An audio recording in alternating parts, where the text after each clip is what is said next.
água é essencial para a manutenção da vida do ser humano desde os primórdios da humanidade. E hoje nós vamos aprender sobre as bacias hidrográficas. Vamos lá?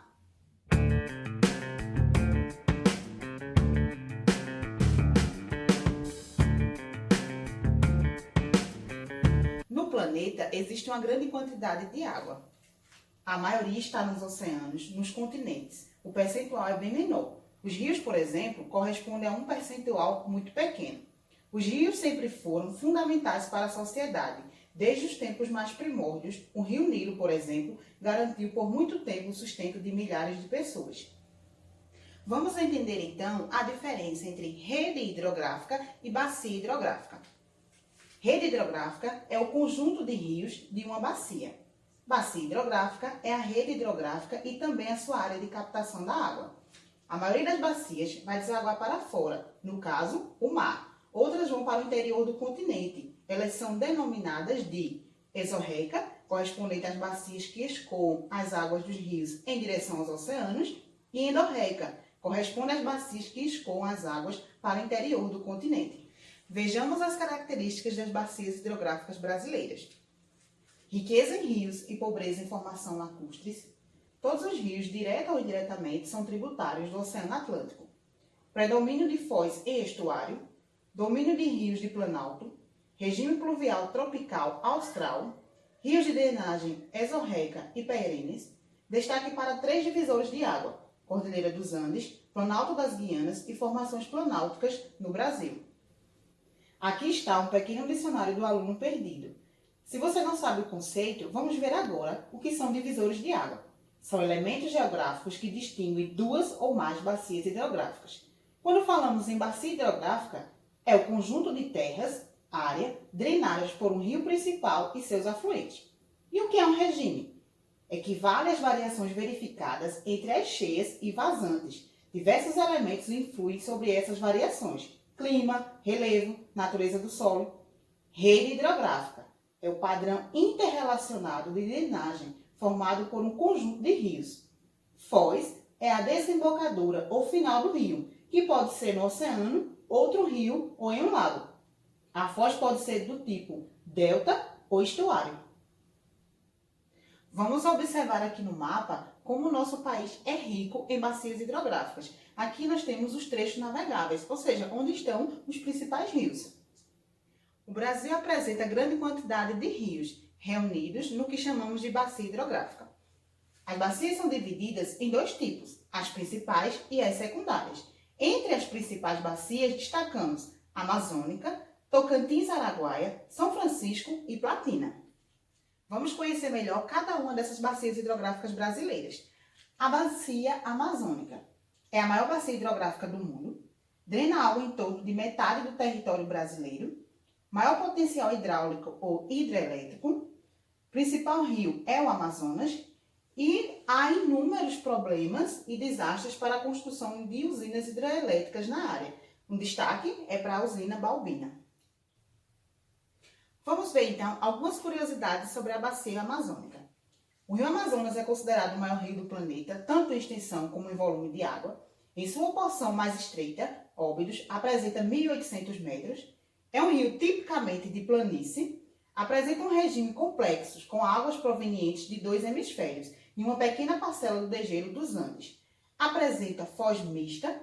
O rio Amazonas apresenta fenômenos notáveis como terras caídas, que é o desmoronamento das margens devido à pequena resistência dessas margens, e pororoca. Ocorre na foz quando a maré alta se encontra com a água do rio. A bacia do Tocantins-Araguaia é a maior bacia totalmente brasileira. Presença da maior usina totalmente brasileira, Tucuruí, no rio Tocantins. Possibilidade de navegação ampliada com algumas obras de engenharia. A bacia do Tocantins-Araguaia, ela começa aqui na divisa entre Goiás e Mato Grosso e deságua no norte do Pará. Vejamos então as características da bacia do Rio São Francisco, a principal para o Nordeste brasileiro. O principal rio é o Rio São Francisco, é uma bacia tipicamente de planalto. Trata-se de uma bacia totalmente brasileira, é navegável de Pirapora até Juazeiro, apresenta afluentes intermitentes. Principais hidrelétricas: Três Marias, Sobradinho e Paulo Afonso. A Bacia do São Francisco é conhecida por alguns apelidos. Vamos ver. É chamada de Nilo brasileiro, em comparação exagerada com o Nilo africano. Os dois apresentam curso sul-norte, cabeceiras em áreas úmidas e atravessam áreas de déficit hídrico. Rio dos Currais, em virtude do transporte e criação de gado nas margens desde o período colonial, e também como rio da unidade nacional, em função de unir a região sudeste e nordeste. O Rio São Francisco nasce no interior de Minas Gerais, percorre toda a Bahia e deságua no Oceano Atlântico, na divisa entre Sergipe e Alagoas. Nesta imagem, vocês estão vendo o Rio São Francisco desaguando no mar. Aqui está Sergipe e no outro lado está o estado de Alagoas. A Bacia Platina, considerada a mais importante do ponto de vista econômico, é formada por três bacias menores: Uruguai, Paraguai e Paraná. O Rio Paraná apresenta 4.200 km de extensão, como vocês podem observar aqui no mapa.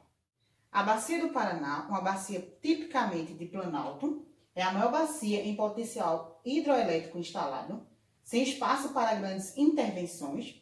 Tem a questão da usina de Itaipu, que é muito discutida. Tem um grande potencial perdido em relação ao transporte hidroviário em função da construção de usinas sem eclusas. A Bacia do Paraguai, que é uma bacia tipicamente de planície, corta a área do Pantanal, é utilizada para navegação, destaque para o escoamento da produção de grãos de parte do centro-oeste, problema grave de assoreamento, e tem um grande problema ambiental para o Pantanal, ligado ao projeto de aprofundamento da calha do Rio Paraguai. A Bacia do Uruguai apresenta como rio principal o Rio Uruguai. O Rio Uruguai é formado da junção do Rio Pelotas e do Rio Canoas. Tem um potencial limitado tanto para a geração de energia como para a navegação, e o Rio Uruguai apresenta 1.400 km de extensão. Vamos entender qual a importância das bacias hidrográficas para o Brasil.